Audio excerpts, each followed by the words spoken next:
আসসালামু আলাইকুম। আশা করি আপনারা সবাই ভালো আছেন। আমি আল্লাহর রহমতে ভালো আছি। নতুন আরেকটি ভিডিও নিয়ে চলে আসলাম। যেহেতু মাংস খেতে খেতে অনেকেই মনে করেন ত্যক্ত বিরক্ত হয়ে গেছেন, কিন্তু আজকে মনে করেন রেসিপিটা নিয়ে আসছে, যেটা মনে করেন মুখের স্বাদও ফিরিয়ে আনবে এবং মনে করেন অনায়াসে কিন্তু 1 প্লেট ভাত আপনি খেতে পারবেন এই রান্নাটা দিয়ে।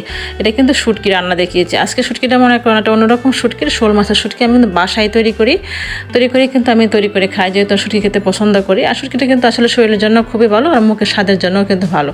আজকে রান্নাটা কিন্তু খুব সহজভাবে দেখিয়েছি, খুবই অল্প উপকরণ দিয়ে ঝটপট তৈরি করতে পারবেন। তাহলে চলুন দেখে নেওয়া যাক মূল উপকরণে।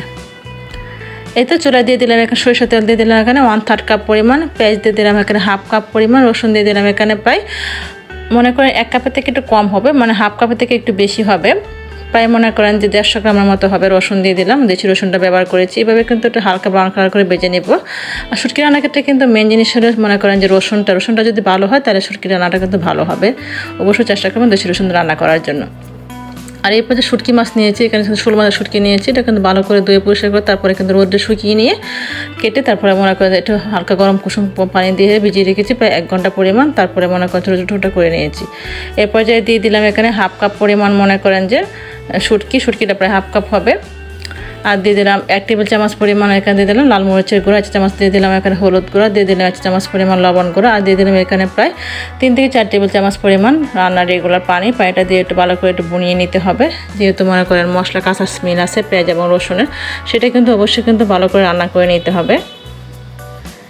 4-5 মিনিট কিন্তু বুনিয়ে নেওয়ার পরে আমি এখানে প্রায় 1/2 কাপ পরিমাণ পানি দিয়ে দিব। এখানে কিন্তু খুব বেশি একটা পানির প্রয়োজন নাই, যেহেতু আমার শুটকিটা আগে থেকে একটু সিদ্ধ করা আছে, তাই মনে করেন রান্না করার ক্ষেত্রে কিন্তু খুব বেশি একটা পানি লাগবে না, সময়ও লাগবে না। এরপর যে 7-8 মিনিট রান্না করে নিলেই হবে, মিডিয়াম টু লো ফ্লেমে রেখে রান্নাটা করলেই হবে।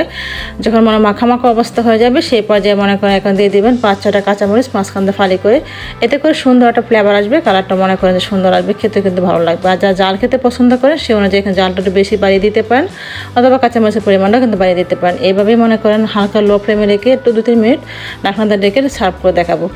দেখতে পাচ্ছেন দেখতে যেরকম লোভনীয় হয়েছে, খেতে কিন্তু মাশাআল্লাহ অসম্ভব মজা হয়ে থাকে। গরম ভাত দিয়ে কিন্তু আপনারা খেতে পারেন। মেহমান আপ্যায়নে কিন্তু মাংস পাশাপাশি কিন্তু শুটকি যারা খেতে পছন্দ করেন তারা কিন্তু রাখতে পারেন।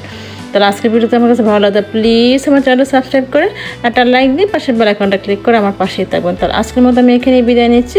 আপনারা বেশি ভালো থাকবেন, সুস্থ থাকবেন। আল্লাহ হাফিজ।